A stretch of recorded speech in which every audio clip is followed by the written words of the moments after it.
Yeah, I'm not sure what that was from Emma. I'm trying to make the sound, No, when he takes the photos, like in the very, very beginning, it makes that like. Wow. You know what I'm talking about? That's a stretch. No? Do you know what I'm talking about, though? Yeah, but okay. I think I did a pretty good job about it.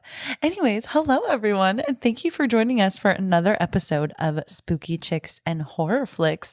We are your hosts, Emma. I'm Allie. We are two best friends who like to drink and review our favorite horror movies. And if you would like to follow along on our horror journey, you can follow us on TikTok and Instagram at Spooky Chicks and Horror Flicks. And we also have a Patreon, which is very exciting. And there's some very exciting things going over there. We've got some great benefits like an official Spooky Chicks and Horror Flicks book club. So come and join us over there on Patreon. Today we are reviewing the iconic, the classic, the masterpiece. I thought you were going to say The Massacre. No. Oh, okay. The Texas Chainsaw Massacre. The original 1974 version. Happy 50th anniversary to that movie. How insane is that? That like makes me want to cry because I feel like the 70s was only 20 years ago. No, but nope, it was 50. R.I.P. to our happiness. Yeah. But we're so excited to cover this movie because it's such an iconic piece of cinematic history in general. And it influenced so many movies. So we'll talk about that more. But like, holy shit, you guys. The Texas Chainsaw Massacre. Happy 50. And happy 50. Oh my gosh, we're over the hill. We spoil the shit out of everything. If you don't want to be spoiled, go watch this on Prime with ads. Or if you don't give a fuck, just come on this chainsaw ride with us, you little fuckers. Speaking of sketchy ass houses you shouldn't go into, Emma, what the fuck you been up to?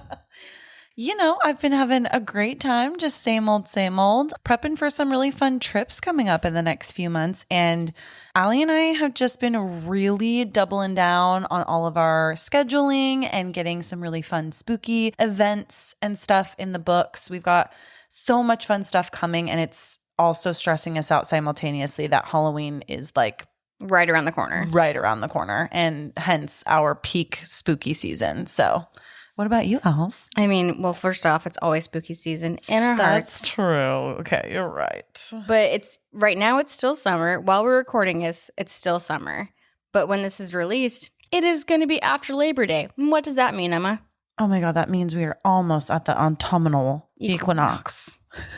So happy, basically fall, little fuckers. And this is past my husband's birthday, but happy birthday, Kevin. Happy birthday, Kevin. He doesn't listen. Speaking, and we're going to Vegas for his birthday, so everybody please wish me luck because it'll be 100 degrees out. But speaking of Vegas, Emma, what are you drinking today? I am having a lovely Sauvignon Blanc from Dark Horse. Dark Horse? Is that what it's called? Dark Horse, yeah. Producer, can you confirm? Okay, perfect. Dark from 7-Eleven. It is extra special because I'm actually sipping it out of a Chili's wine glass. Oh my God, yes. Allie and I recently went to Chili's together on a wonderful date. What if Chili's listens? What if Chili's listens? Allie just had an out-of-body experience thinking that Chili's may one day listen to our podcast. That would be insane. But you know what? I'm not going to knock that from potentially happening. But anyways, our server let me take home one of the wine glasses. So I really appreciate that, Raj. Thank you. She's also drinking... There it goes down the table. Okay. Well, I'm drinking my 3 classic beveraginos today.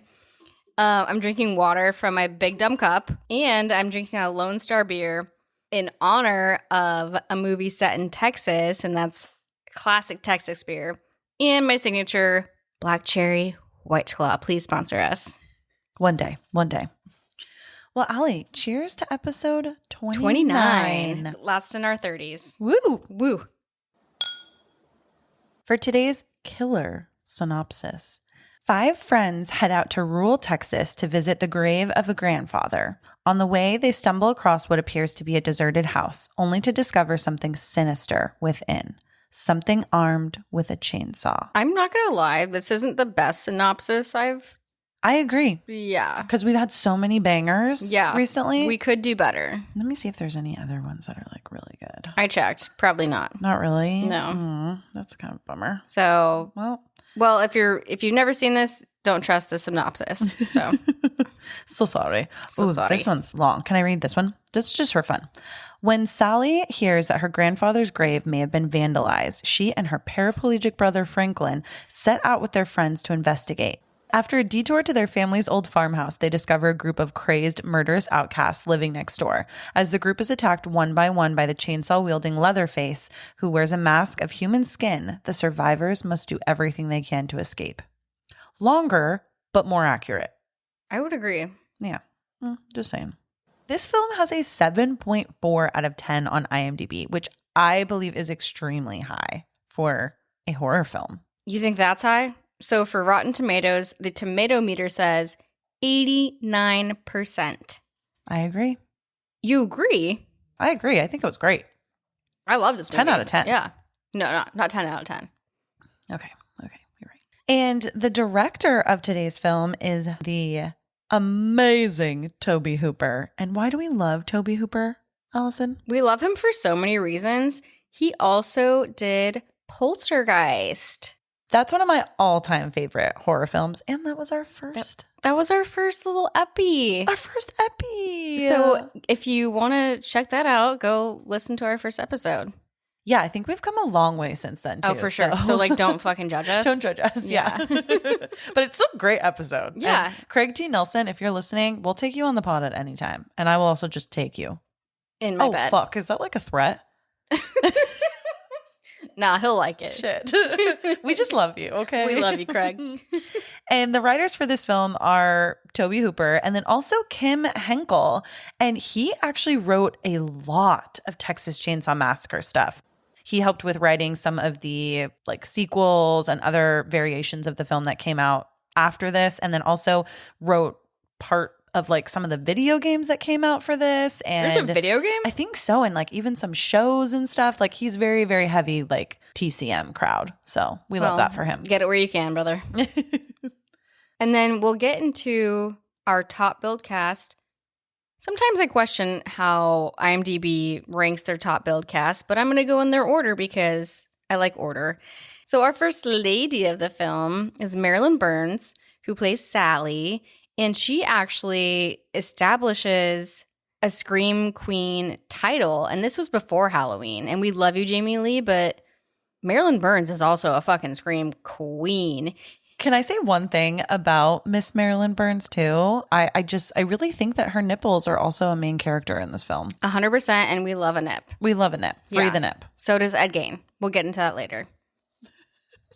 Our next dude is Edwin Neal, who is the hitchhiker, and what is his, we call him Nubbins, or he's noted as Nubbins? So I actually was listening the several times that I rewatched this, and I don't know if he ever is actually called that in the film, but he's in a lot of like information about this film and just research that we did. I did come across his name being Nubbins. He's known as the hitchhiker primarily, but later in the film, we find out he's actually part of the family. And I think his name is Nubbins. Can anyone fact check me?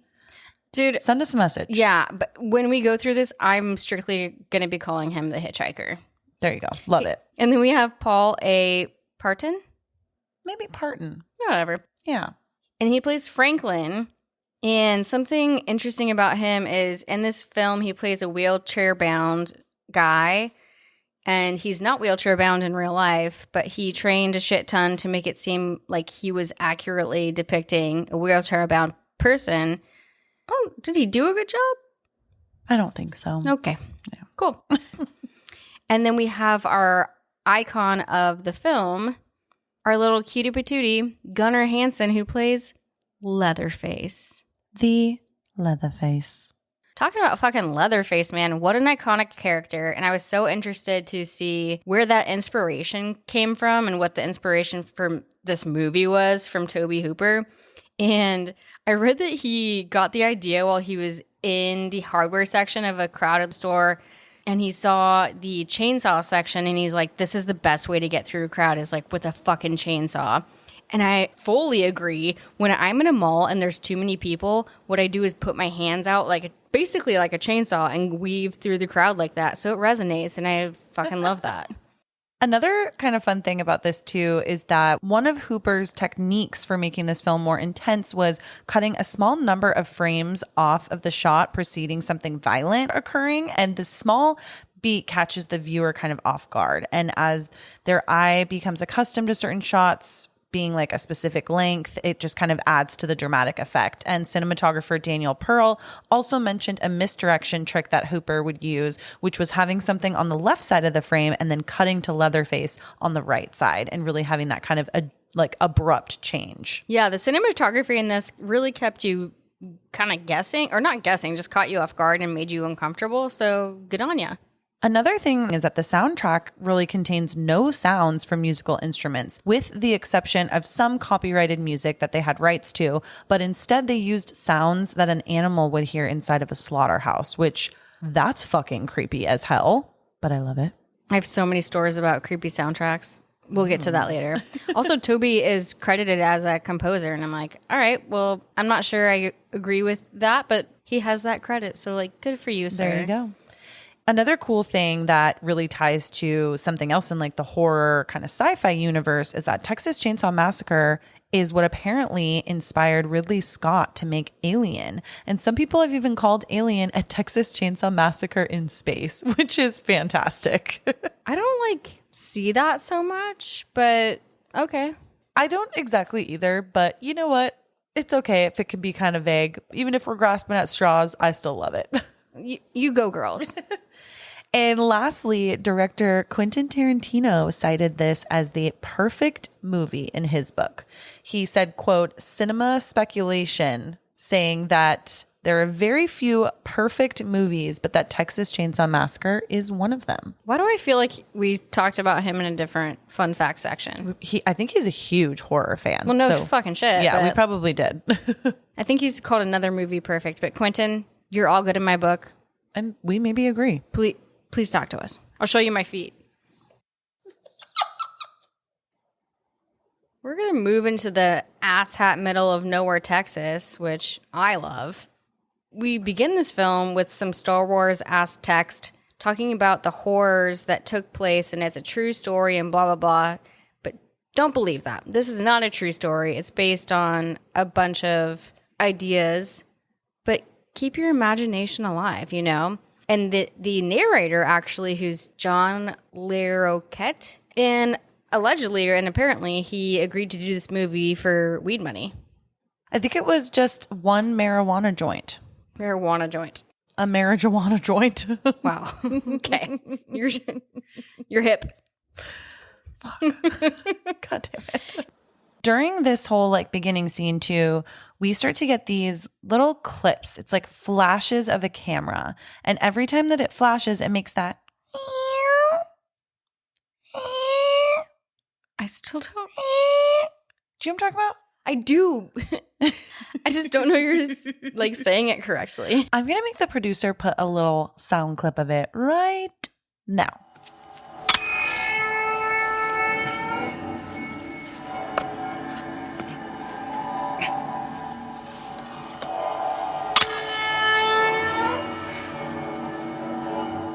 Now y'all should know what I'm fucking talking about, because anyone who's seen this film or most of the subsequent Texas Chainsaw Massacre films should know this sound. It haunts me in my dreams. I still don't. So the sound is correlating to scenes and flashes of what looks like maybe crime scene stuff, like flashing into rotting corpses, dead bodies. We don't get answers on this. Yeah, we don't know what body parts those are, who is it from, any of that stuff. But then we get this pull away shot that shows two of the bodies, and it's mostly kind of bones with grotesque skin that has been damaged, maybe burned. Definitely bodies that are not alive. And they're hoisted up with a wire, and they are displayed in such a way, and they are in a graveyard. We hear a news report in the background speaking about the grave robbings that are going on. I'm not going to lie. This rotting body monument in the cemetery looks kind of cool, kind of lit. I'm sorry. I mean, very spooky. So Ed Gein, who Leatherface was kind of loosely based on, was not a true serial killer. He only killed 2 people, both of them women, but he was, however, a grave robber. And he stole body parts, only female, from many different graves. And he kept some of the parts in his refrigerator and skinned one corpse and wore the skin as a dress. So, like Ali alluded to earlier, he was a huge inspiration for Leatherface and for this entire movie. For sure. And just some fun facts, like if you're like are interested. But I'm going to tell you anyways if you're not. He made lampshades out of dead body hides, and he made a belt out of nipples. So he would have done the same with Sally's nipples in this film, because they are a main character. Don't you guys forget. Clearly, Ed was into fashion. Okay. Yes. He's exotic. And so, yeah, so Ed was a huge inspiration for this film. Then this scene ends with a very beautiful full moon. You thought it was beautiful? Yeah, very bright, very yellow. I said really pretty. Okay. If full moons really look like that in real life, I would poop my pants of happiness. This looked fake to me, and you know how much a full moon means to me. Okay, I'm sorry. We do have moon matching tattoos. We do. So I'm so They're sorry. crescents, but yeah. After this gorgeous full moon that Ali is not appreciating, we cut to daytime, and it is a very, very close up shot of a armadillo on his back, like a piece of roadkill. We see him in the foreground, but then we see an old van pulling over on the road in the background. Not only an old van, a green Ford passenger van, which is kind of bitchin'. And it reminds me of Mystery Inc. And they could definitely be, the gang inside could be Mystery Inc. and their mystery machine, just no dog. Maybe they have an armadillo. I don't. Ooh, sad. Oh, sad. Unless he came back as a zombie armadillo. Well, I'm sure they could find another one in Texas, but. There's got to be a zombie armadillo movie, right? But should we make one? I think so. Okay. This green passenger van is bitchin', and we meet our 5 young fuckers. There's Ali, what do you like to call young teenagers in a van? Horned up fucks. Horned up, yeah. Yeah, they're all horned up. But their outfits are killer in this. I'm like, we need to dress like this. They're so good. They're Sally so good. and Pam, the 2 main gals, have the cutest little outfits on. Sally with her white bell bottoms and purple little tank top kind of sweater vibes. And then Pam with her hot shorts and her like backless shirt and red shorts. Are you kidding me? And her little platform sandals. And love her. Also Kirk with his Canadian tuxedo. Well, and then Jerry has that like amazing like floral collared shirt going on. With the fro. Yeah. So good. So good. So basically, I just want all of their style. This scene where we're introduced to all of our young horned up teens reminds me a lot of X. X was inspired by this film, right? Exactly. Yeah. Yes. So they are heading to check on Sally and Franklin's grandfather's grave due to reports of grave robbing. So that's kind of why all of these guys are together. And I can't remember if we mentioned yet or not, but we have Sally, her brother Franklin, we have Jerry, Kirk, and Pam. Something funny during this whole thing is that Gunnar Hansen, who plays Leatherface, said that during filming, he didn't get along very well with Paul, who played Franklin. But a few years later, he met Partain again and realized that he is just a very hardcore method actor, and he had simply chosen to stay in character even when not filming. And the 2 remained good friends up until Partain's death. So R.I.P. Little Franklin fun fact there. As they're in the van and trying to figure out what's going on with Sally and Franklin's grandfather's grave, they pull up to the cemetery, and there are some guys just kind of hanging out front, and they seem sort of creepy to me. One of them is weird, kind of talking gibberish, drinking beer randomly, and dude, yeah, it's so strange. It's really strange. This dude is billed as old man, but always listen to the old drunk man, just like in Friday the 13th, just like in Valentine, My Buddy Valentine. They might know something, fuckers. Totally. Going back to in the van, Pam is talking about astrology. And she's like, this is my moon, my sun, Mercury, blah, blah, blah. She's my vibe. I actually read somewhere that one of the alternate potential titles for this film was going to be like Saturn in retrograde or something, because she's talking about Saturn, the planet, being in retrograde during this time in the van, which is so funny. They drive by an old slaughterhouse on the road and there's an awful stench. And this kind of opens up the conversation of how Franklin and Sally's like uncle or something one time used to work at a slaughterhouse, and Franklin starts describing the whole slaughterhouse process to the whole group. I don't know. I think we're supposed to think that Franklin is super fucking weird, but I kind of like him. This also reminds me of X because of like slaughterhouses and cows and whatnot. So I see all the parallels, which I love. So good for you, Ty West. Totally. Our horned up teens past the slaughterhouse and they see a fucking hitchhiker on the road, and just PSA, just do not pick up a hitchhiker. And they do pick him up. I have a question. What? Is that red mark on his face supposed to be a birthmark? I think so. Because then that changes my questions. I was going to say, like, if that is supposed to be blood or some sort of just marking that he had on his face, based on that alone, I would have been like, oh, hell no. But like, also, this was the 70s. He just looks like a kooky McGee. He's like on the side of the road, like swinging his arms and shit. No, bro, I know. He seems like a kooky McGee, but these fuckers are like for sure. And still, don't do that. Also, my mom hitchhiked once, and she, luckily, is still here. Lived to tell the tale. Because thank God, Lisa, we couldn't do anything without you. She literally almost fucking got yeeted, but she's a strong woman. Woof. Woof. Good for you, Lisa. But everybody, do not pick up hitchhikers because you just never fucking know. This is so random, but the dude who plays the hitchhiker, Texas State actually thanked him because of this movie. The crime rate dropped 18% because they said don't pick up hitchhikers. And I'm like, okay. They're like, it's going to be this fucking guy, so don't pick him up.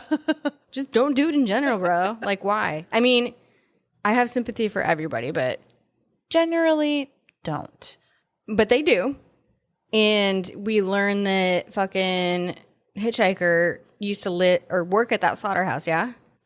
I think so. Well, and even before that, I love that right when he gets into the van with them, Franklin very audibly says, I think we just picked up Dracula. Oh, cute. I'm like, oh, we love that. We love a little tie back to Bela Lugosi. Yeah, but like cute, but like no. Yeah, but if you have to say that, that means you might have made a bad choice. I would say that for sure. And Homeboy definitely seems off, and he has this thing around his neck, and it looks like fur, like a dead animal. A dead animal purse. Yeah. And he starts to pull out pictures of like slaughterhouse things, and Franklin's like, ooh, let me see.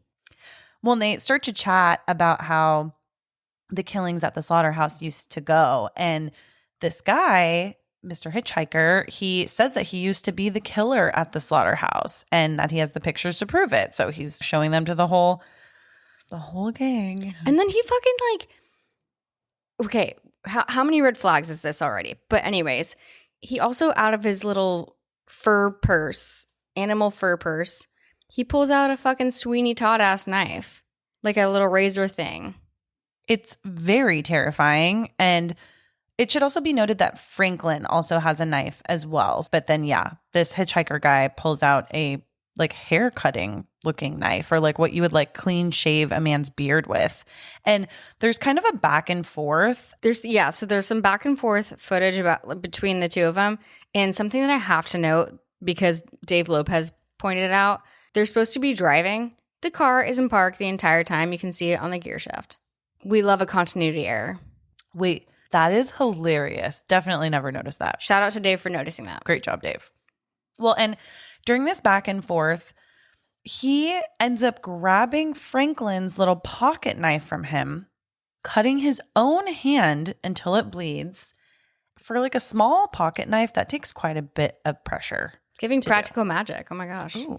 Then he takes out his own knife, like Ali said, that kind of weird Sweeney Todd looking one, proceeds to take a photo of Franklin with his very old camera. And then, where did that camera come? I don't think he had that with him. Yeah, he was wearing it around his neck. Oh, shit. Okay. And then he slashes Franklin's arm with that Sweeney Todd knife when Franklin doesn't agree to pay $2 for the picture that this hitchhiker man just took of him. Obviously, the group is freaking out, and he actually ends up even lighting the picture that he took of Franklin on fire and freaking out the whole group. Like, what the hell are you doing? I thought it was going to explode. I thought it was too. I was like, is this a bomb? I haven't seen this since I was like, I don't know, 8. A little Nina. And I was like, this dude's going to explode. Is that gunpowder? Like, what the fuck? I know, it was very weird. So then the group gets smart and quickly kicks him out of the van, leaving him on the roadside. And he just went dancing into the Texas fields of whatever city they're in. Texas sun. Oh my God. Both producer and Emma were just singing Texas sun as I said that. In unison. Wow, good for you. Back in the van, Franklin is like, what the actual fuck? I just got cut by some rando. And Pam's like, sure. Well, I will read all of your horoscopes and this will tell us everything we need to know about everything. And I'm like, girl, fuck yeah. Read me my goddamn horoscope. Tell me what just happened to me. I'll tell you my rising moon, sun. I'll tell you everything. Stars. Yeah. What have you. Well, and then the gang stops at a gas station after that. And there's a worker who we see just sitting out front before the van even pulls up. And he's a silly guy. He is staring straight into the sun. No squinting, no eye protection, nothing. Just really absorbing all of its powers. And then the owner comes out after the van has parked and they're trying to get some gas. And he lets the gang know that there is no available gas at the moment and that the gas is not going to be there till later that afternoon, perhaps even the next day. So they're welcome to wait and enjoy some barbecue, I believe he says. Yeah, isn't that convenient? Here's the thing. Don't stop at a sketchy ass gas station, especially if it doesn't have gas. Move along. Also, always fucking have gas in your car, okay? Fun fact, if you want to go to this gas station, they've turned it into a restaurant outside of Austin, Texas. Did you go there too as well? I didn't. Oh, I know. I wanted to, but it's called Barstrop or something. Barstrop. That sounds fun though. But you can go there and take some cute pictures and get some barbecue. Scary. The group decides that they're not going to wait and they're wanting to just continue to the old Hardesty family home nearby. This is an old farmhouse-ish type of place that Sally and Franklin's family used to own and where they had actually been several times as children. And so they were showing their friends and they all kind of knew that it would be trashed. And I still don't understand, like why are we even going there? Like, Emma, actually, hold on. Yeah. We would do that 100%. I was like, hold up. I know. Hey, Emma, do you want to come to my family's old mansion? Okay. Yeah, I do. See? Full stop. I do. Got it. Yeah. Got it. Yes. So we understand them. Yeah. Understood. So then the group arrives at the old Hardesty house and they explore this dilapidated property.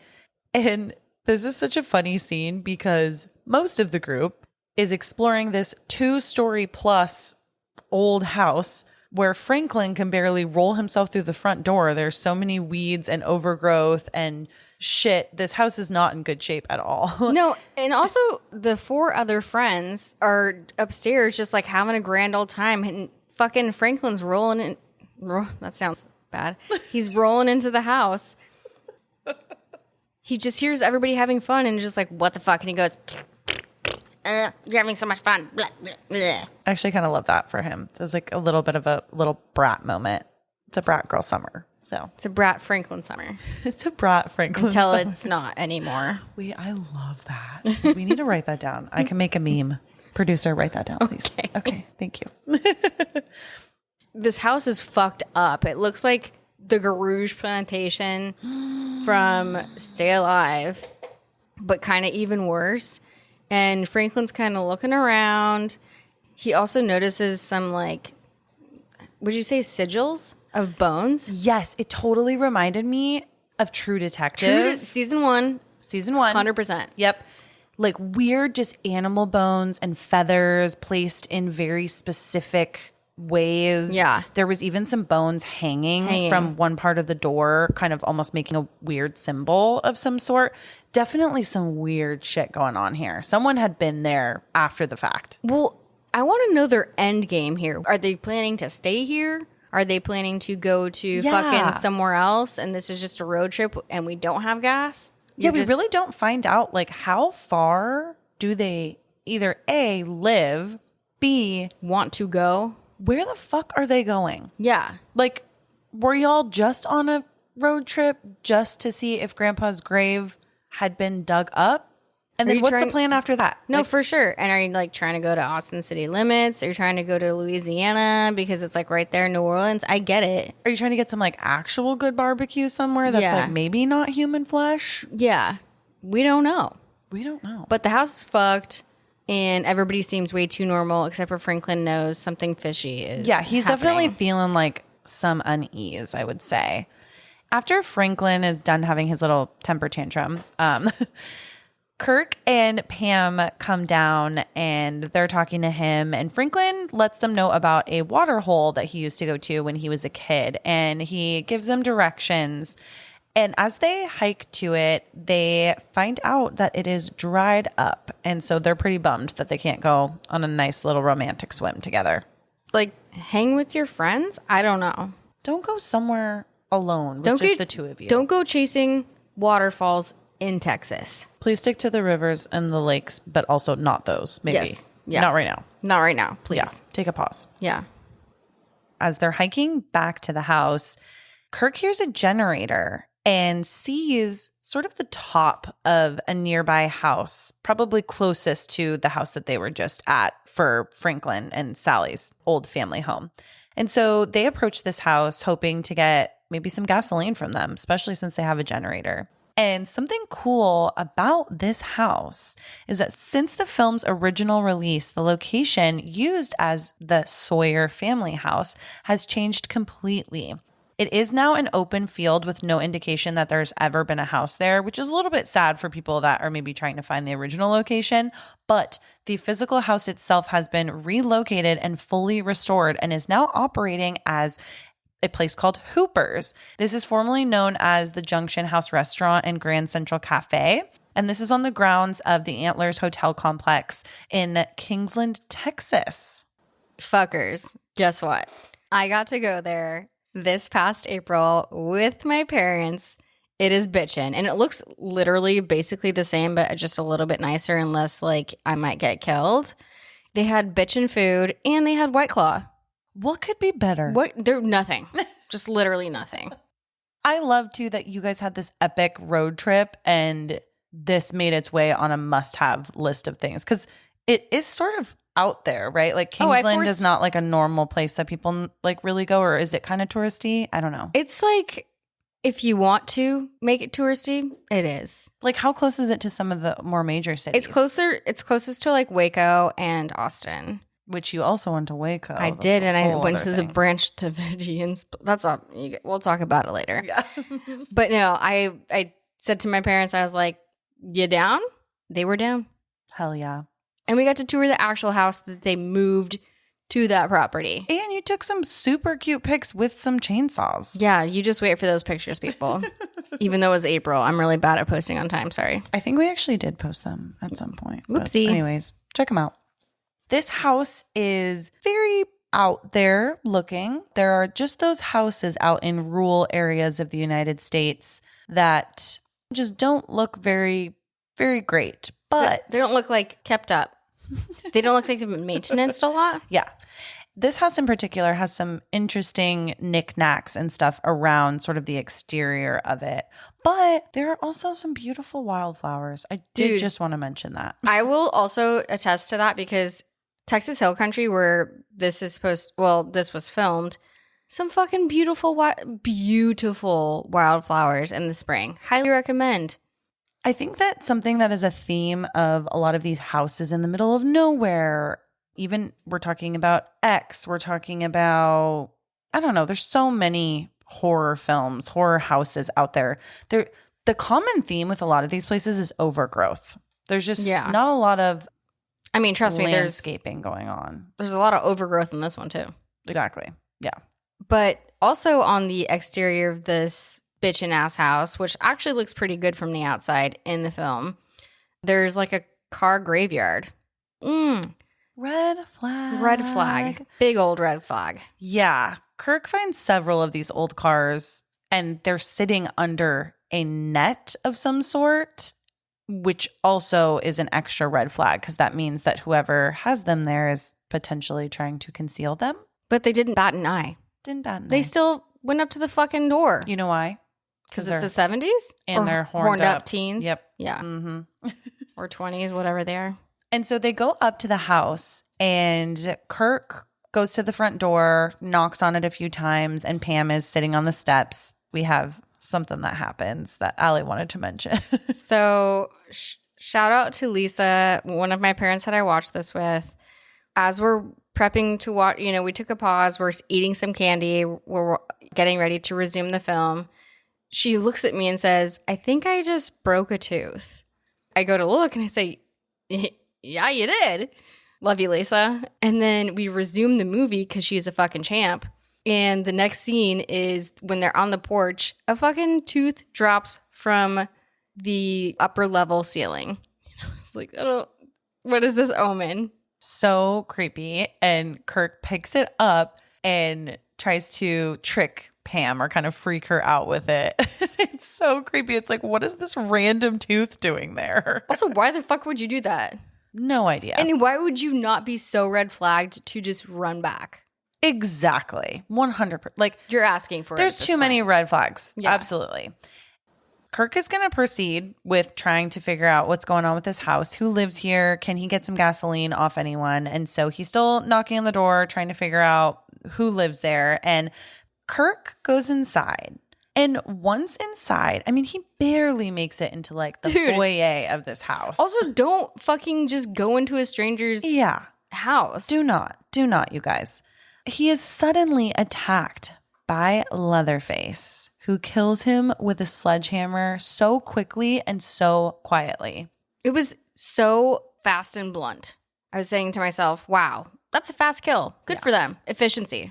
And I have kind of a long Leatherface fun fact here, so everyone bear with me. But in this film, Leatherface wore 3 different masks. We have the killing mask, the old lady mask, and the pretty woman mask. Gunnar Hansen, who played Leatherface, commented once that the reason that he wore a mask, according to Toby and Kim, the writers, was that the mask really determined Leatherface's personality. Who he wanted to be that day determined what mask that he wanted to put on. So when Drayton comes home with Sally, Leatherface is wearing the old lady mask and he's wearing an apron and carrying a wooden spoon. He wants to be domestic, helpful in the kitchen. Yeah. We love that. And at dinner, he wears a different face, which is the pretty woman. And it has makeup. And the pretty woman outfit consists of a female wig with a black suit as Leatherface is dressing up for dinner. An old Deep South tradition, which stems from his Southern upbringing. And then the killing mask is the skin mask that he wears while chasing and murdering his captives. And Hansen later added that the idea of the mask is that there's no personality underneath it. So literally it all lies within those 3 different masks. And this was the idea in talking with Toby and Kim. When they created this character, they said that he had to put on the mask to express himself because by himself, he just can't do it. Yeah, it's just, this is part of what makes him so frightening is like, who is that person under there? I get that. It's like when we put on our makeup. Who is she? Who is she today? Who is that under there? Oh, yeah. Who is she today? Honestly, I kind of like that he has one that is set and has makeup on it because I wish I could do the same thing. Yeah. Taking makeup off is a bitch. And this is kind of like his version of a filter. It's like the bane of my existence. So if someone could help me make a mask, you know what? I'll reach out to Leatherface directly. Just never mind. Fantastic. Yeah. Well, R.I.P. Kirk. I can't wait to see what kind of barbecue you smell like. But then dumbass Pam is just sitting on that little swing chair outside. She, in her hot little outfit, she does look fantastic. I will say that. She goes into the house looking for Kirk, R.I.P. You were asking for it, Kirk. And she goes into a room, and the floor is covered in feathers. There's a bone shrine, which looks kind of lit, actually. It'd be a great Halloween decoration. There's a live chicken, so at least they're doing something right. There's a lot of weird shit going on in this room. They're keeping a chicken alive. It's very festive. It's very festive, and the scene did run too long, but the bone shrine is pretty lit. It's like they're like trying so hard to make this scene feel terrifying so that we can feel Pam's terror, but it's almost a little too long that everyone's kind of like, okay, we get it. There's feathers and bones. Like, it's obviously creepy. And then Pam tries to obviously run out, and Leatherface runs out and grabs her and has this amazing little scene, epic scene, which Emma loves. I love this part because as she escapes through the front door, we are seeing the point of view of us looking at the front door, and we see Leatherface just explode and grab her, and he literally yeets her back into the house. It is just so fantastic. And I also love that as this is happening and he's bringing her back through the door and grabbing her, her little sandals fly off. You said that twice, and I still didn't notice it. I'll have to go watch it again. I've noticed it every single time. It's so funny to me. That's a bummer. You know, good sandals hard to come by. 100%. But then he takes her into, I guess, one of his slaughter rooms, and he mounts her on a slaughterhouse meat hook. How does she not immediately perish? Great question. Great question. She unfortunately doesn't. Mr. Kirk, who is dead already, is on the table next to a sausage grinder, and Pam Meathook gets to watch Leatherface chainsaw up Kirk. Yikes. And a fun fact that I read about Pam is that the actress Terry McMinn could only comfortably hang on the meat hook for just 1 minute. And that's it. That's the whole fun fact that I read. And I'm like, wait, I have so many questions. Like, what do you mean she could only hang on the meat? Like, how was she hanging on the meat hook is what I would like to know. It was probably like was a harness. Was she getting a massive wedgie? What? I mean, I have a lot of questions, you know? Because I could understand that would only be able to last like a minute. Who are we going to ask? You're making me think about like carnival rides now. Do carnival rides put you up on meat hooks? You don't go to the same carnivals as I do. Yikes. Bikes. Bikes. Then back at the Hardesty house, Sally, Jerry, and Franklin are still talking about the weird hitchhiking experience that they had previously and how it's kind of weird that Franklin now all of a sudden can't find his pocket knife that he had. He's getting like super fucking pissed that he can't find that. Also, just if you're watching this, look at that beautiful Texas sunset. Texas sun. Exactly. We still have Jerry with us at this moment. And Jerry is very worried about the others. And after a little bit of back and forth, he goes to look for them as the sun is starting to go down. And he finds this neighboring house, the Sawyer house. He follows along in sort of the same footsteps that Kirk did, knocking on the door, letting himself in. Why, again, are we just going into strangers' homes? Like, I don't know. Literally, why, bro? This is illegal?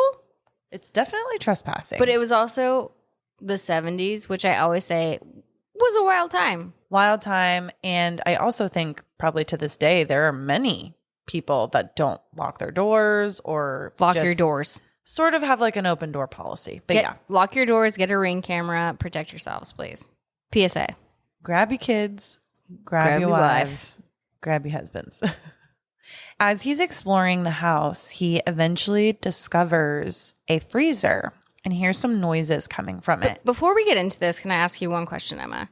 Absolutely. So all three of these horned up teens navigated to this nearby house rather than go to the street to flag down somebody. Why? They're horned up. Yeah, but and they're dumb. Okay. The endorphins. But I don't understand how they would automatically go to this one house. I agree. Yeah, like what What is making you so drawn that you think that he is there, that you will so forwardly just go in? You know what would solve this so much faster? The Find My Friends app. Oh, Allie, I agree. And I'm so glad that you're finally on board and let me know your location 24/7. Bitch, you've had that for forever. You know that. It's been a while. What? I don't know. I think I'm a little drunk. But anyways, Jerry finds the house, like we said. He goes in and he hears this noise coming from the freezer. And before he's even gone into the house, he sees Kirk's jacket on the front porch. So he's like, fishy, fishy. Oh, I didn't even clock that. Yeah, he sees... his little denim getup? I don't know if it was a denim getup, but he sees a jacket on the front porch, and it belonged to one of them. Like you said, he goes into the house, and he goes into... What? He goes into fucking Leatherface's lair?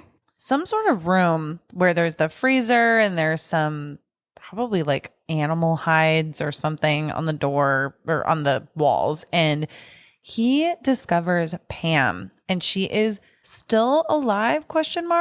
In the freezer. She does a sit-up and is just like, blah, blah, blah. I am going to relate it to like people cold plunging. You know what I mean? Like the human body is way more resilient than we think it is. And I think that even if she was in the freezer, maybe she just wasn't at a point yet where she was dead. It was more just her whole body is in shock. She's probably suffering from hypothermia.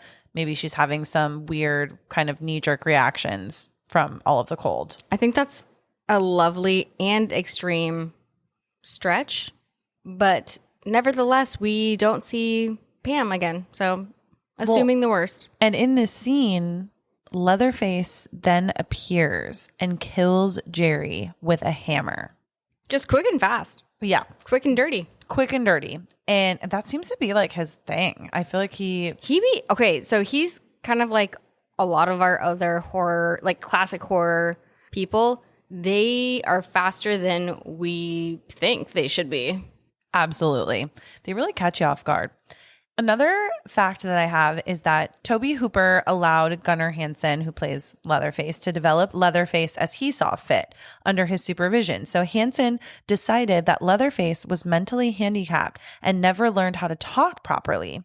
So Hansen went to a school for the mentally handicapped and watched how they moved and listened to them talk to get a feel for how he wanted the character to be portrayed. And he also tried his best to make his portrayal basically as non-offensive as he could. And many fans, including those who are mentally handicapped, said that he succeeded.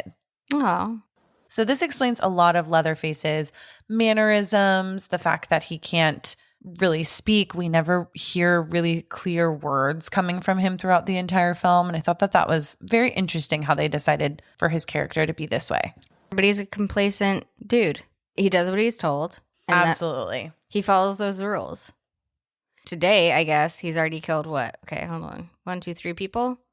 He's probably really fucking confused why all these people keep coming into his house, and then he has to kill them because that's his job. And he goes into the little chicken room, you know, like the one with all the feathers and the bones and the chicken. And he looks out the window. He's like, why the fuck are all these people... I'm projecting here. Why the fuck are all these people coming into my house? And he sits down on this little couch. He puts his little hands on his little mask head. And he's just like, what? Daggers. I feel for him. I have a question for you. What? Yes. Do you feel like he is doing these killings because of a sense of like people are trespassing and he feels maybe violated and his family's privacy, like not like super in depth, but just from a very high surface level, like his life is being disrupted, so his kind of go-to is just to like murder these people? Or do you feel like he really does have that killer instinct where he's like, I am out for murder, I want to murder all these people? No, I think it's the first one is the confusion where all these people coming onto my property and trying to disrupt our way of living. I think the other half of it is this is what I have been taught to do. I don't think it's a killer instinct. I think it's a learned behavior and what he has been taught to do. So this is like a cycle potentially of family behavior. Yeah. Yeah. Everybody has their role in this family. Interesting. And this is his, is to be that lovable, in my eyes, killer. We're going to see the rest of the family later, but he is the biggest and strongest of all of them too. So yeah, it does sort of seem like they are maybe using him as a pawn to do their dirty work. I also think he has the most dimension. Oh, absolutely. He's fantastic. Yeah. One day I want to wear brown eyeshadow and one day I want to wear green. He knows what's up because I understand that. And like maybe it's Maybelline, maybe it's Leatherface. 100%. Like you just don't know. Yes, exactly. You know? Yeah, he's got a lot of depth. Yes. Another fun fact I actually have about the costuming for Leatherface is that due to the low budget, Gunnar Hansen had only one shirt to wear as Leatherface. And this shirt had to be dyed so it could not be washed. And Hansen had to wear it for 4 straight weeks while they were filming all of this. And this was, again, all happening in the hot and humid Texas summer. So by the end of the shoot, no one wanted to stand near Hansen or sit next to him during breaks to eat lunch because his clothing smelled so bad. We love a scrappy film process. We love it. Also, poor guy. I mean, I'm sure he was showering on a regular basis and then had to put on this dirty costume every day. Or he's method acting. I don't know. Yeah. Get into it, brother. Now we're back with Sally and Franklin, and they're just sitting at the fucking van. Like, what have they been doing while all of their friends have been disappearing? Sally says, I'm going to go look for Jerry. I'm going to look for Jerry. I'm going to look for Jerry. I'm like, bitch, what about Pam and Kirk? I know, everyone's just obsessed with Jerry. No, she's just obsessed with Jerry. Nobody else gives a fuck. I hate to say that we grew up in such a time of being so reliant on the internet and phones and all of this stuff, but holy shit, can you imagine being somewhere like this and your friends have split up into different groups and now it's nightfall? Like, what the fuck would you actually do? I actually think about this all the time, and I go back to thinking I would love to not be reliant on my phone. But then when I see these movies, I'm like, find my friends, texting my friends, call my friends. GPS, like any of that stuff. Yeah. I know. I actually think a lot about that if I were in a situation like this, like you always just want to stay at the place where everyone was last at all together. I feel like everyone knows like, oh, okay, if we're all split up and we all sort of get lost in different ways, maybe we all can find each other back at the van. Because that's like the one place of constance between all of the parties. Does that make sense? For sure, but it's been at least 6 to 8 hours that our first couple disappears. And I think that's what makes this hard because it's like your brain starts to pull you in that like, oh, should I go look for them direction? That's where things start to get spooky. And you know what? Like you say, I probably like... When I go into a lot of national parks and you lose service and I'm just like, oh my God, I can't check my Instagram for fucking 20 minutes. Well, and then it's like so important also always to have a plan too. So if you're like with a group of people, and I feel like this is now a safety podcast. It's a PSA. But if you're like with a group of people and you're somewhere that is not a place that is familiar to anyone and maybe there's no service or it's hard to find where you're at, like establish like a meeting place or like a time. Like if I'm not back here in 2 hours, so-and-so, then like fucking call the National Guard. You know what I mean? With what cell phone? Someone go and fucking run down the road. With the phone that doesn't exist at the gas station of the person that might kill you soon? God damn it. Yeah, okay, moving on. No, trust me. I think about this a lot as well.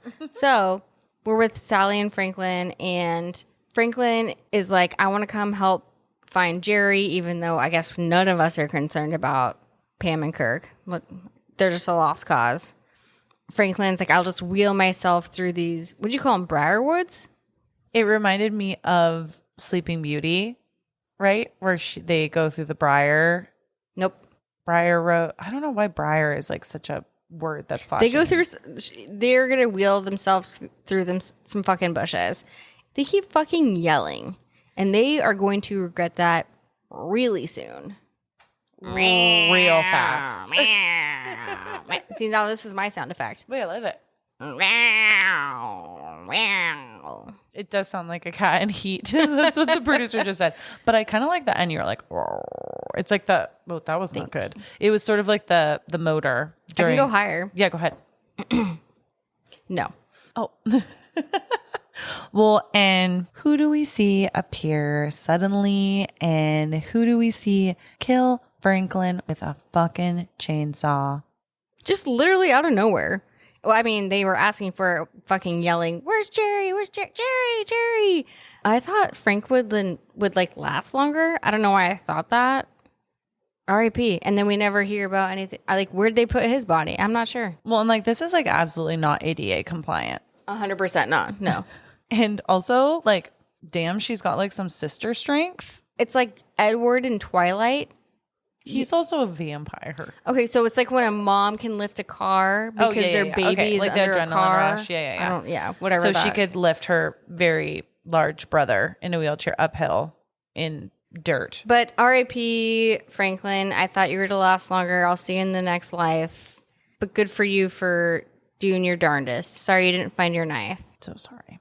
Well, and then Sally flees through the woods with Leatherface chasing her. I also, this is like one thing I can't get over is how throughout the entire film, Leatherface, I love you, my little cutie patootie, but you be running that chainsaw the entire time, which means your victim can hear you coming after them. That's also going to hurt you at some point because you're going to fall eventually and you're wasting gas.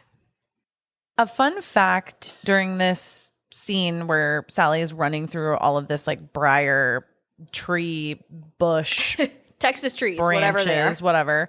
Marilyn Burns, who plays Sally, was actually cut very badly on the branches. And so a lot of the blood that we see on her body and her clothes in the later scenes was real, which I thought was kind of cool. I mean, that's not cool. Why is that cool?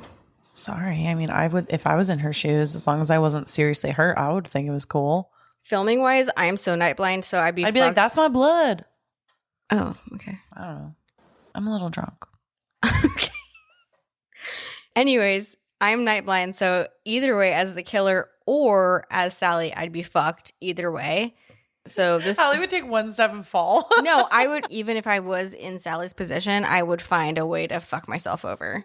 Or as fucking Leatherface, I would cut my head off, probably. Oh my God, that's like a little terrifying, but okay. Dude, he's running with a chainsaw. You're right. She's running. It's dangerous. We're all dangerous around here. And Sally ends up finding the Sawyer house. Again, why the fuck do each of our horned up teens find themselves at the Sawyer house? Like, girl, come on. She goes in and shuts the door, and fucking Leatherface starts cutting the door. And I'm like, homeboy, don't you have a fucking key? Yeah, it's like she tries to lock herself in, which, like, smart if your villain did not have a chainsaw that could take that door down in a couple seconds. Yeah, so he starts cutting the door, but also, where's your key?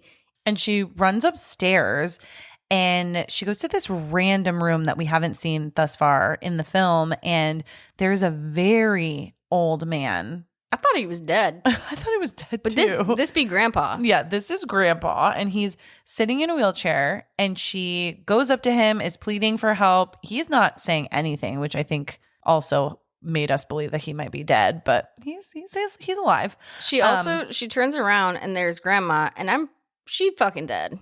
Grandma is dead. She's actually a skeleton. Yeah. So she's dead. And so she's like, what the fuck? Meanwhile, Leatherface is still trying to get in the house. He does get in the house. While upstairs, Sally yeets herself out the fucking window and goes back into the woods to run away. And I'm like, you guys, we have to have a better solution than this. Homeboy, Leatherface, be fast as fuck and starts chasing her again. This is we're like in a hamster wheel here. Yeah. Well, and then she runs back to the gas station. She kind of makes her way back there, only to discover that the owner, who she met earlier, is a part of this murderous family. And she also notices some meat being cooked that looks to be part human. And she starts, I think, putting all of the pieces together in her mind. Earlier, we saw Franklin eating sausage from this place because the dude was like, this is the best barbecue in Texas. And now It's probably human. I don't want to eat meat for like a while. Yeah. The owner grabs a sack and some rope and starts to come at her, presumably getting ready to tie her up. And she's like, oh, hell no, brother, and grabs a nearby knife. They get into a little bit of a scuffle, and then he attacks her with a broom. And this is so funny because literally as we were watching this, in my head, I'm like, okay, never bring a knife to a broom fight because, like, you'll lose. He also has a bitchin' powder blue truck, which I would probably just be like, okay.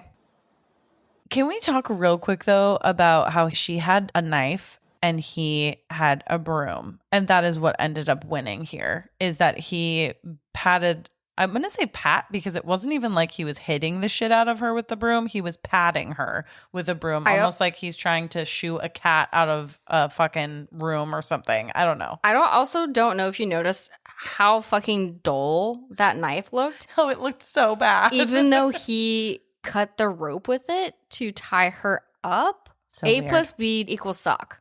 Sharp knife in one instance, dull knife in another. What universe are we living in?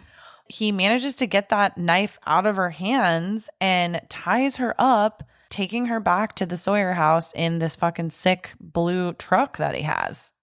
As we get towards the Sawyer house, we fucking see Hitchhiker. And he's all, I don't know what's wrong with his gait or how he walks. Maybe he's super fucked up on like drugs. Or he's inbred. Or he's inbred. We don't like to assume that. He might just like the Jack Sparrow kind of gait. There's a lot of guys with Jack Sparrow vibes in these horror films, you know? He's running back to the house, and what's the gas station man's name? What's his name? I wrote it down somewhere in here. Yeah. He's the dad, but his name I think is like gas station Trudgeons or something like that. Whatever. I read that somewhere. The dad is kind of mad at Hitchhiker because he's like, what the fuck did you do? I told you to fucking stay away from the cemetery and never to leave your brother alone. So he's kind of blaming Hitchhiker for a lot that's happened here. That's sad. He has some daddy issues, and I think they all have some daddy issues here. Regardless, they take Sally inside, and she's got her potato sack on her face, and Hitchhiker takes the potato sack off, and she sees that it's Hitchhiker, and she's like, fuck. One thing I want to note here too is this is so hilarious, and we actually just noticed this, Als, if you remember, while we were watching it earlier today for like the umpteenth time. Oh, God. But they tie her up on a chair that has arms, like it's actual human arms. It's an armchair. Armchair. So literal. That's the producer in the back squealing, if you guys can hear that. He thinks She's an armchair expert. she is. Dex Shepard. We hope you like that reference. Being like, that's like making a table and then having legs. You know what I mean? Table leg. The producer's getting a kick out of this. In this next scene, we see Sally tied to the armchair, and she's at the Sawyer family dinner table. So I think they've taken the sack off of her that they had on her to like conceal her vision. And she's now at the quote unquote dinner table with them. And she's surrounded by Leatherface, the hitchhiker, the gas station owner, and then also the grandpa. What threw me off is that they're all so similar in different ways. They're like, go get grandpa to the brothers, and they bring him down in his little wheelchair and is kind of daggery like, okay, Dad, let's go get grandpa. Grandpa is played by a 20 or 21-year-old, and he's playing a 113-year-old. So good for him. I also read that he hated the makeup process so much that they had to film all of his stuff in one session because he could not stand being in makeup for 5+ hours and then filming. And I think all in all, this is all just like coming back to me from memory, but I think all in all, like the entire filming process was like 36 hours or something. And he was like, I don't want to do this again. And I hate this heavy makeup during like the Texas heat. So if we could get this wrapped up. And so he basically did everything that he possibly could filming wise within like 1 or 2 sessions, I think. Fair enough. The makeup wasn't great, but like good for him for It was sticking crazy. through it. Yeah. Like, why does he look like the grandpa from the Six Flags commercials? Did they get the inspo from this film? Potentially. I think Six Flags got the inspo from That's what I'm this saying. film. I'm like, you let me know, guys. Did you guys get this from here?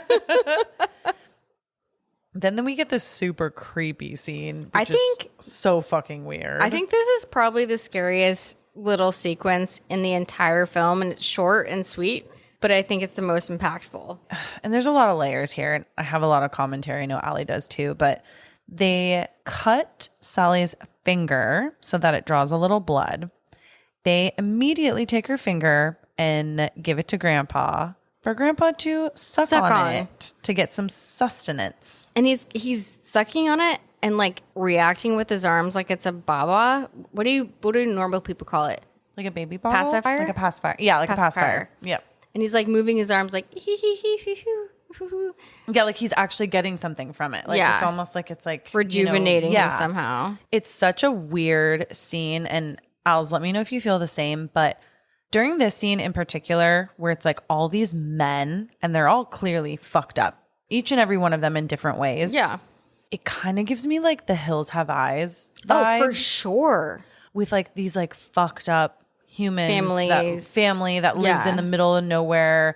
And just, it makes me very uneasy when all of these weird ass fucking men are with like one woman alone. Like it just gives me like really fucking creepy vibes. I mean, you know what's the craziest thing is that is so unsettling. But to me, just the entire concept, I didn't even think about like 4 men versus 1 woman. I thought about just the entire sphere of what she's experiencing. It's a movie. It's a movie. I also have a fun fact here too as well. I think it's my last fun fact. But during the filming of this dinner scene, it was broad daylight outside with no air conditioning inside this house. And this meant that the production team had to have blackout curtains, which only made the house hotter.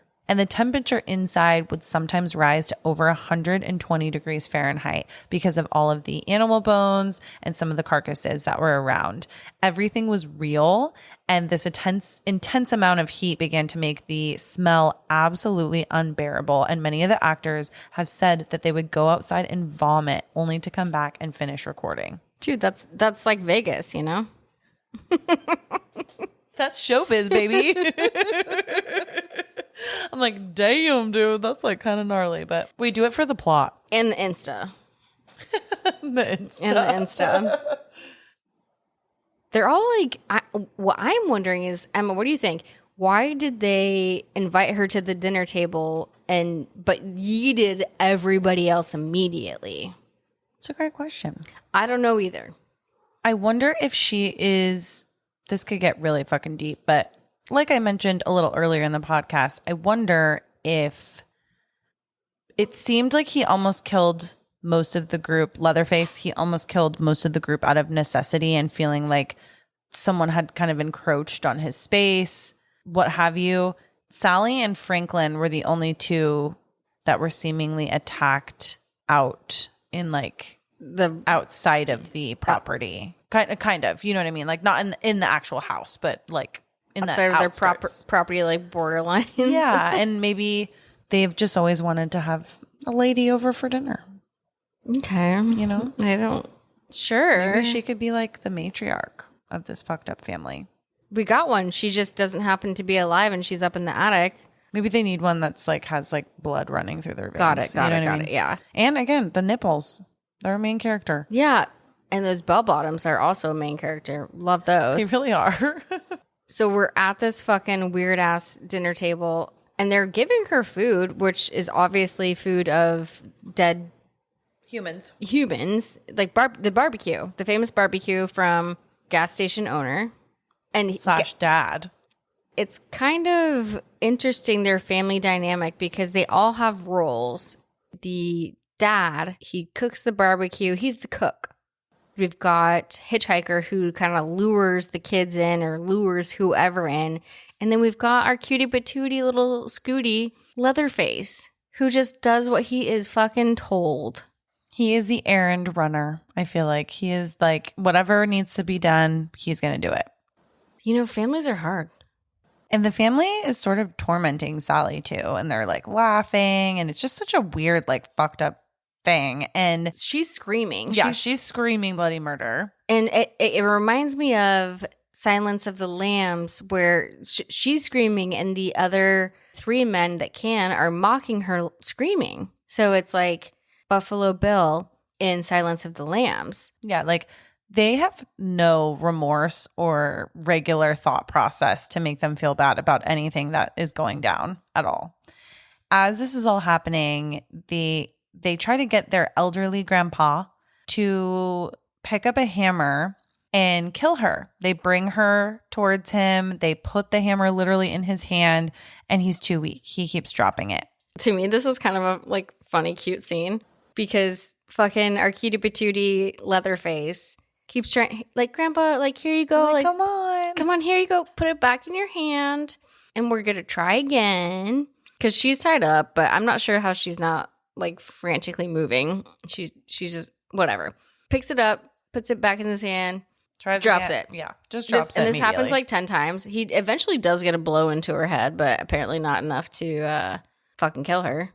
Well, and then in the chaos of all of this, Sally breaks free and yeets herself for a second time, mind you, through a window trying to escape. She runs down the road and she is pursued by Leatherface and the hitchhiker, who are both chasing her, and they're very, very close. Actually, I think a couple times they make contact with her, but she kind of like slithers away and escapes them. I also don't understand how it's now daytime. Yeah, very, very confusing with like the timing of everything. Yeah. And then a passing semi-truck comes by as she's having a scuffle with the hitchhiker in the middle of the road. Dude, if she's this close to the road from all of these different locations, shouldn't she have just fucking run out to the road and say, like, hey, we need help. Do you have gas? I'll siphon it with my mouth. Got a hose. Good question. Good old-fashioned siphoning. Well, and the semi-truck can't stop quickly enough that it runs over the hitchhiker, killing him. And then Leatherface eventually catches up to them, chasing Sally and the driver, who pops out of the semi-truck. Dude, this driver be way too calm. I know. But you know what? This fucking man, he's just ready to he's solution oriented. I think he's my favorite character. He's amazing. Because I know nothing, but I know everything with his actions and lack of words. Well, and then Leatherface is still trying to torment them, and Sally and the driver go out the other side door, the passenger door of the cab of the semi-truck. The driver grabs a wrench, and as they're running away from Leatherface, he throws the wrench, hitting Leatherface in the head and kind of stopping him momentarily as they run away. And then Mr. Driver Man goes somewhere. We don't see what happens to him. He's just fucking like, bye, I'm out. He's out. Yeah. And Leatherface has been fucking yeeted with a fucking wrench in the head, and he falls down, and he cuts his little leggy poo with his running ass chainsaw. So he was asking for that. Why do you do that? You're wasting your gas and you're putting yourself in danger. And he cuts his little leggy poo. And then Sally manages to flag down a blue pickup truck this time. And as Leatherface is trying to get at her, she jumps into the truck cab, and Leatherface continues to chase them for a little bit. And as the truck speeds away, we see Leatherface, and he's kind of swinging his chainsaw around in frustration, and he sort of stops where he's at, and he's just letting that motherfucker rip in his little dinner suit. And he dressed for dinner. He did dress. He got dressed up for dinner at 6 a.m.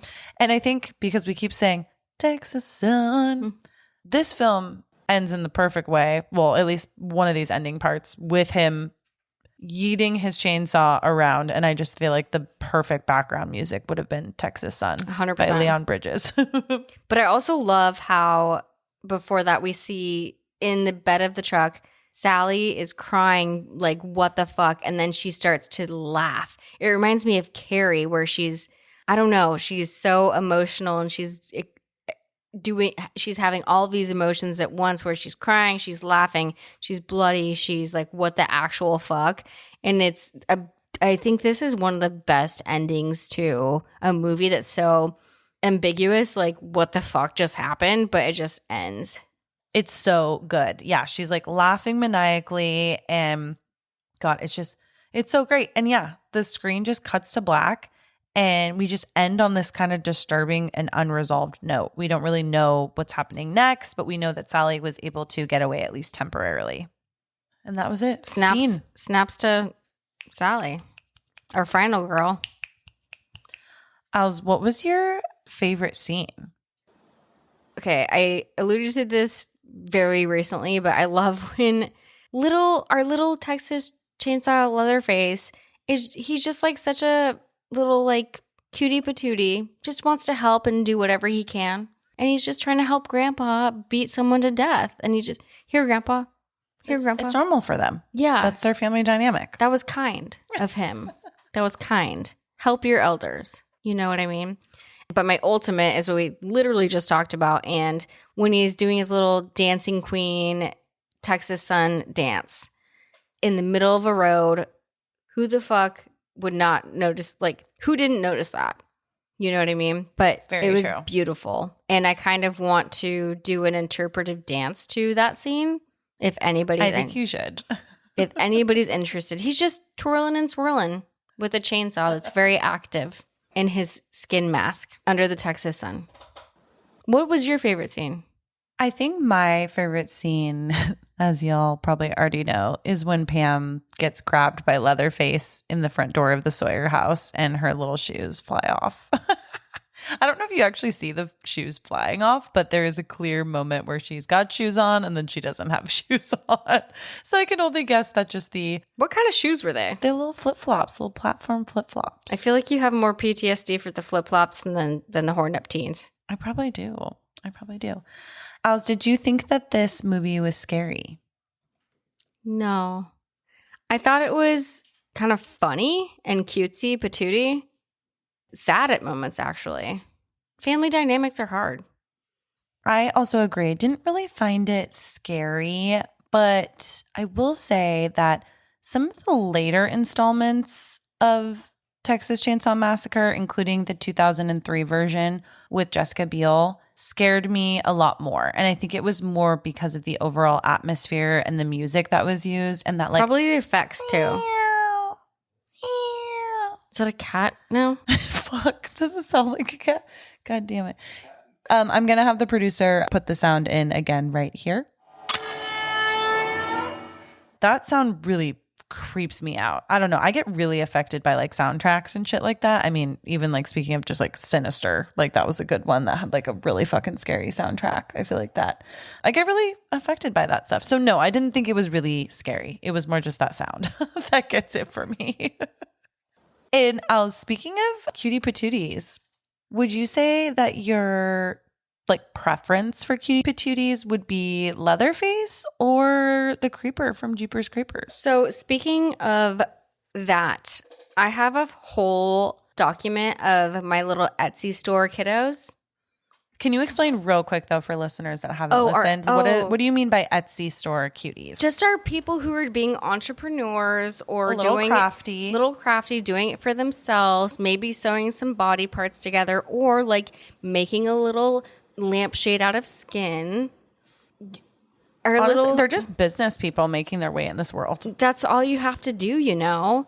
So we have a bunch of those, but I can rank them for you if you'd like. Please, go right ahead. I think my favorite is still my Creeper from Jeepers Creepers because he's got his full workshop like set up. Do you know what I mean? Like I love him. He's my all-time fave. His little lair. Oh, yeah. And then I also think that Buffalo Bill would be my second pick because he does some great work. and he is creative, and he also works with insects. He's a real artisan. He's an artisan. I think A craftsman. A craftsman. Also, Dr. Satan from House of a Thousand Corpses is really good at creating something you wouldn't expect, displaying it for you. And then I actually would put in fourth place Leatherface, because he does great work with his own masks. I haven't seen enough of his personal work to judge further beyond. You need some more samples. I do need to some make more a better assessment. But I love my little Etsy kids. Yeah. I also think Hannibal Lecter should be in there for the amazing artwork that he does. I'm not even talking about cannibalism. I'm talking about the actual drawings he does. That man is an artiste.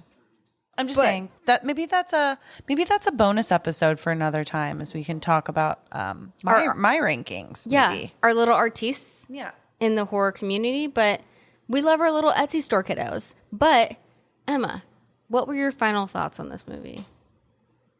I love the Texas Chainsaw Massacre franchise. I can find something that I love in almost every single film. I do appreciate the very first one, this one from 1974. I think it was fantastic for the time. It really inspired so many horror films that I love to this day that use a lot of inspiration from this film. I also fucking love Tobe Hooper. So that's just, I loved it. I had such a great time. Those were like some of my final thoughts. I also think that it's got like the perfect balance of horror, but also there's some things about it that are comedic a little bit, and they're kitschy. They're kitschy, and they don't take themselves too seriously, and that's what I really appreciate about this film. Yeah, I think those are mine. What are yours? I think just like you, I hadn't seen this since I was a child, probably maybe like 6. I do love the runtime, even though it could have been even shorter, but you got to have a certain time to make it an actual film.